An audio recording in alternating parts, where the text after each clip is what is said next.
मेरे प्यारे बच्चों, आई होप कि आप सब अच्छे होंगे। ई लर्निंग अभियान के माध्यम से अपनी पढ़ाई कर रहे होंगे। आइए हम सब क्लास 10th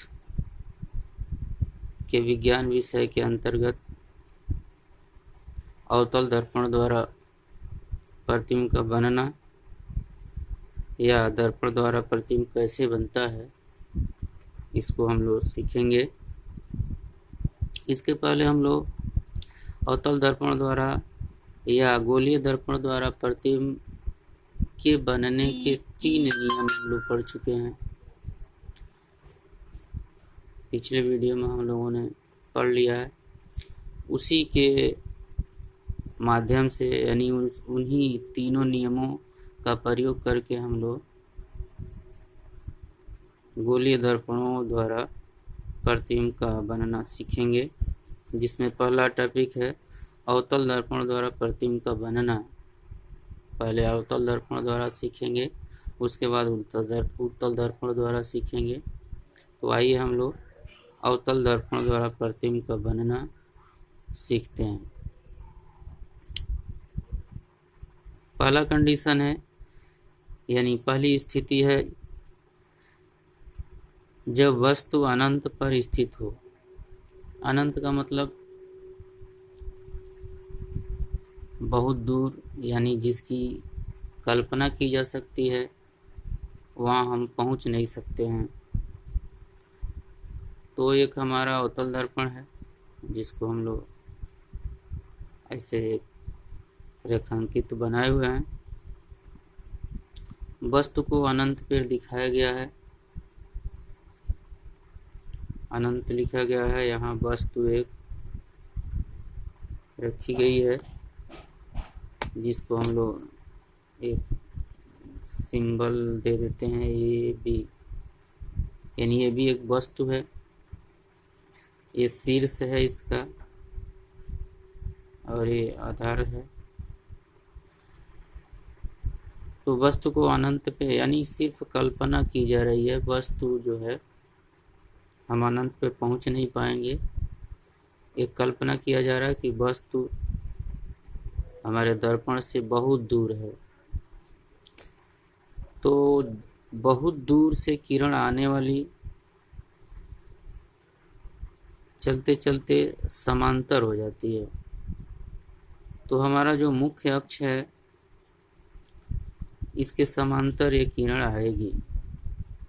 तो हम लोग इसके पहले नियम पढ़े हैं कि यदि कोई प्रकाश किरण मुख्य अक्ष के समांतर आती हुई दर्पण से टकराती है, तो परावर्तन के पश्चात मुख्य फोकस से होकर चली जाती है। ये पहला नियम हम लोग पढ़े थे, उसी नियम का हम लोग पालन कर रहे हैं। जब वस्तु अनंत पर होगी, यानी बहुत दूर होगी, तो उससे चाहे वस्तु कितना हो बड़ा हो, पहाड़ ही क्यों न हो, उससे जब वस्तु का किरण आएगा तो यह दर्पण से टकराने के पश्चात मुख्य फोकस से चला जाएगा। ये पहला नियम हो गया। दूसरा नियम, चूँकि वस्तु अनंत पर है, उससे निकलने वाली या चलने वाली प्रकाश किरणें भी अनंत होंगी। तो उसमें से कोई एक किरण मुख्य अक्ष के रास्ते से होते हुए दर्पण तक आ सकती है। तो इसके पहले हम लोग जो तीसरा नियम पढ़े थे कि वक्रता केंद्र, यानी मुख्य अक्ष पर ही वक्रता केंद्र है, तो वक्रता केंद्र से होते हुए अगर कोई किरण दर्पण पे आती है तो वह पुनः उसी मार्ग में वापस चली जाती है। ये तीसरा नियम हम लोग पढ़े थे। और पहला नियम हम लोग यहाँ देख रहे हैं कि मुख्य अक्ष के समांतर चलने वाली प्रकाश किरण दर्पण से टकराने के बाद, यानी परावर्तित होने के बाद मुख्य फोकस से चली जाएगी। और दूसरी किरण जो मुख्य अक्ष के रास्ते से आ रही है, ये दर्पण से टकराने के बाद पुनः उसी मार्ग पे वापस चली जा रही है। तो हमारा उद्देश्य दो किरणों को काटने से है। तो एक किरण जो है मुख्य फोकस से जाने वाली थी और दूसरी किरण जो है वक्रता केंद्र से जाने वाली थी। दोनों जो है फोकस पे काट रही हैं। तो काटने के बाद यहाँ एक बिंदु मिल रहा है जिसका सिंबल ये है कि यहाँ वस्तु का जो प्रतिबिंब बनेगा बहुत ही छोटा बनेगा और दोनों किरणें स्पष्ट रूप से काट रही हैं। इसलिए इसको हम लोग नोट में लिखेंगे कि हमारा जो प्रतिबिंब बनेगा वो किस प्रकार बनेगा। तो प्रतिबिंब बनने के बाद हमको पॉइंट आउट करना पड़ता है कि हमारा बनने वाला प्रतिबिंब कैसा है, कहाँ बना है, उसकी स्थिति क्या है, उसकी प्रकृति क्या है। तो उसको हम लोग नोट में बताते हैं। तो इसको इस तरह बताया जाएगा कि इस स्थिति में वस्तु का प्रतिबिंब वास्तविक, उल्टा एवं वस्तु से अत्यंत छोटा, जिसको हम लोग बिंदु आकार भी कहते हैं, फोकस पर बनता है। यानी जो हमारा फोकस है इसी पे बन रहा है, ये बिंदु के आकार का बन रहा है। यानी वस्तु हमारा बहुत ही बड़ा था। यानी अनंत पर बनने वाला या अनंत पर जो भी वस्तु होगा बहुत बड़ा होगा और उसका जो प्रतिबिंब बन रहा है बहुत छोटा। यानी बिंदु, ये जैसे पॉइंट हम लोग लगाते हैं उसी बिंदु के आकार का ये बन रहा है। और जब स्पष्ट रूप से किरणें एक दूसरे को काटती हैं तो इस तरह बनने वाला प्रतिबिंब जो है वास्तविक बनता है। और किरण जो है उल्टा दिशा में चल रही है। पहले ये समांतर चल रही थी और यहाँ से टकराने के बाद नीचे की ओर चलना फिर से प्रारंभ करती है। तो इससे स्पष्ट होता है कि यहाँ जो प्रतिबिंब बनेगा वह उल्टा दिशा में, यानी उल्टा बनेगा। दिख तो नहीं रहा है और ना ही ये दिखेगा, केवल बिंदु के आकार का है। तो इसलिए हम लोग इसको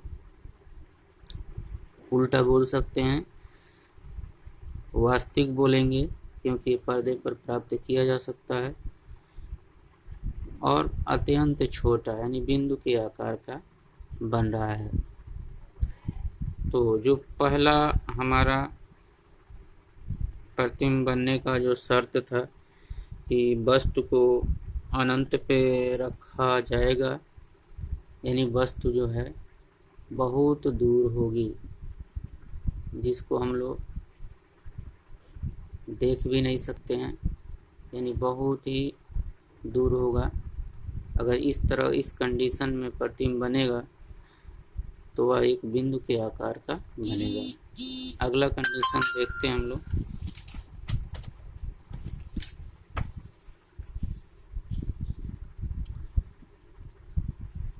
दूसरी स्थिति है जब वस्तु अनंत और वक्रता केंद्र, यहाँ वक्रता केंद्र लिखा हुआ है, वक्रता केंद्र के मध्य स्थित हो। तो हम लोग देखते हैं। तो वक्रता केंद्र यहाँ C है और इसके आगे वस्तु रखी गई है। इसके पहले हम लोग वस्तु से डायरेक्ट यानी वस्तु को स्पर्श करते हुए किरण नहीं खींचे थे, यहाँ दूर से खींचे थे, क्योंकि हम वस्तु पे पहुँच ही नहीं पाएंगे तो वस्तु से किरण कैसे हम लोग दिखा सकते हैं। और अब वस्तु अनंत पे नहीं है, फिर भी बहुत दूर है, लेकिन हम यहाँ पहुँच सकते हैं। जैसे यहाँ से अगर दिल्ली जाना है तो हम जा सकते हैं, भले दूर है लेकिन जाया जा सकता है। तो उसी तरह ये दूर तो है लेकिन यहाँ हम पहुँच सकते हैं, अनंत पे नहीं है। अनंत और वक्रता केंद्र के बीच में रखा गया है। दूर तो जरूर है लेकिन अनंत पर नहीं है। अब यहाँ से किरण हम वस्तु से दिखाएंगे। इसका मतलब यही होता है कि हम वस्तु पे पहुँच सकते हैं या हमारे पहुँच में है वस्तु। तो वस्तु से जो किरण आ रही है, फिर वही पहला नियम, समांतर चलेगी और मुख्य फोकस से होते हुए चली जाएगी। और दूसरा किरण इससे होकर फोकस से भी जा सकती है और फोकस से जाने के बाद ये मुख्य अक्ष के समांतर हो जाएगी और दोनों जो है यहाँ कट कर रही हैं। तो जहाँ कट करती हैं वहाँ से मुख्य अक्ष पे लंब डाला जाता है और इसकी स्थिति बताई जाती है, ये कितना बड़ा है, ये उल्टा है या सीधा है। तो पहले हम लोग यहाँ जो वस्तु रखे थे, इसका शीर्ष यानी जिसको ए से डिनोट किया गया है ऊपर है और बी नीचे है। मुख्य अक्ष पे जो स्थित बिंदु है इसको बी से, और मुख्य अक्ष से जो दूर है यानी शीर्ष से उसको ए से लिखा गया है। और यहाँ मुख्य अक्ष के नीचे कटान बिंदु मिल रहा है, यानी वस्तु जो है, वस्तु का प्रतिबिंब जो है उल्टा हो गया, यानी शीर्ष इसका नीचे हो गया। तो ए को हम लोग ए डैश से, यानी ए वस्तु का शीर्ष था, अब ए डैश जो है प्रतिबिंब का शीर्ष हो गया, और बी डैश ये मुख्य अक्ष पे जो पॉइंट है। तो ए बी वस्तु का जो प्रतिबिंब बना वो ए डैश बी डैश। देखने से लग रहा है कि वस्तु बहुत बड़ा था और प्रतिबिंब उससे छोटा बन रहा है और फोकस और वक्रता केंद्र के बीच में बन रहा है। तो इस प्रकार जो दूसरी स्थिति है कि जब वस्तु वक्रता केंद्र से दूर और अनंत से पहले, यानी अनंत पे अब नहीं रखना है, कहीं कहीं न कहीं निश्चित दूरी पे रखना है, चाहे वो 1000 किलोमीटर हो या 1000 मीटर हो या 100 मीटर हो या जितना भी हो, एक निश्चित दूरी होगा। कहने का मतलब वक्रता केंद्र से दूर होगा। तो इस स्थिति में जो प्रतिबिंब बनेगा उसको हम लोग देखते हैं कैसा होगा। तो इस पे हम लोग दो नियम लागू किए। पहला, मुख्य अक्ष के समांतर चलने वाली प्रकाश किरण फोकस से चली गई और फोकस से जाने वाली समांतर चली गई। ये दूसरा, दोनों पहला और दूसरा नियम था। इस पे तीसरा नियम भी लागू हो सकता है, इसको भी देख सकते हैं हम लोग। पहला नियम तो वैसे ही लागू होगा, मुख्य अक्ष के समांतर चलने वाली प्रकाश किरण मुख्य फोकस से चली जाएगी। अब जो दूसरा नियम था फोकस से जाने वाला, उसको अगर छोड़ दें, तीसरा भी लगाएं कि मुख्य फोकस से नहीं जाकर के ये वक्रता केंद्र से जाएगी।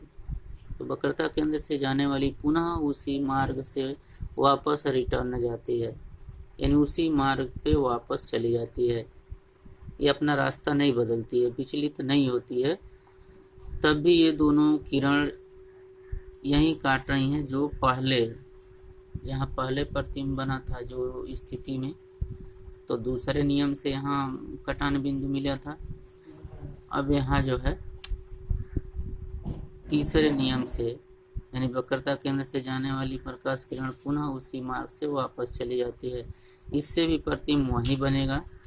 यानी इस कंडीशन में हम तीनों में से जो नियम चाहे अप्लाई कर सकते हैं। यहाँ सुविधा है, इस स्थिति में वक्रता केंद्र वाला भी नियम फॉलो होगा, समांतर वाला भी फॉलो होगा और मुख्य फोकस वाला भी फॉलो हो सकता है। यानी इसमें तीनों नियम में से कोई दो नियम लगा सकते हैं, प्रतिबिंब वहीं बनेगा। तो इस स्थिति में हम लोग ये बता सकते हैं कि वस्तु AB का प्रतिबिंब जो ए डैश बी डैश बना है यह कहाँ बना है, कैसा बना है और इसकी प्रकृति क्या है। तो नोट में हम लोग लिखेंगे कि इस स्थिति में वस्तु का प्रतिबिंब वस्तु से छोटा, मुख्य फोकस तथा वक्रता केंद्र के मध्य में वास्तविक एवं उल्टा बनेगा। देखने से उल्टा है, यहाँ शीर्ष ऊपर था और यहाँ शीर्ष इसका नीचे है। तो इस प्रकार आज हम लोग दो स्थितियों का अध्ययन किए। पहला, जब वस्तु अनंत पर रखा हो तो उसका प्रतिबिंब कैसा बनेगा, और दूसरा, जब वस्तु वक्रता केंद्र और अनंत के मध्य में रखा हो तो उसका प्रतिबिंब कैसा बनेगा। अभी और भी स्थितियां हैं जिसका अध्ययन हम लोग अगले वीडियोज में करेंगे।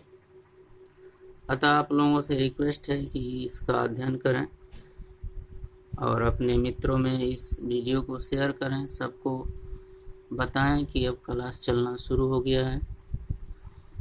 और इसमें जो आपको कन्फ्यूजन हो कमेंट के माध्यम से बताएं, और भी अन्य विषयों में जो समस्या है उसको बताइए।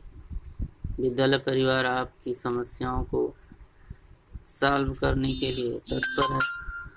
हम लोग हर समस्या का समाधान करने के लिए तत्पर हैं। धन्यवाद।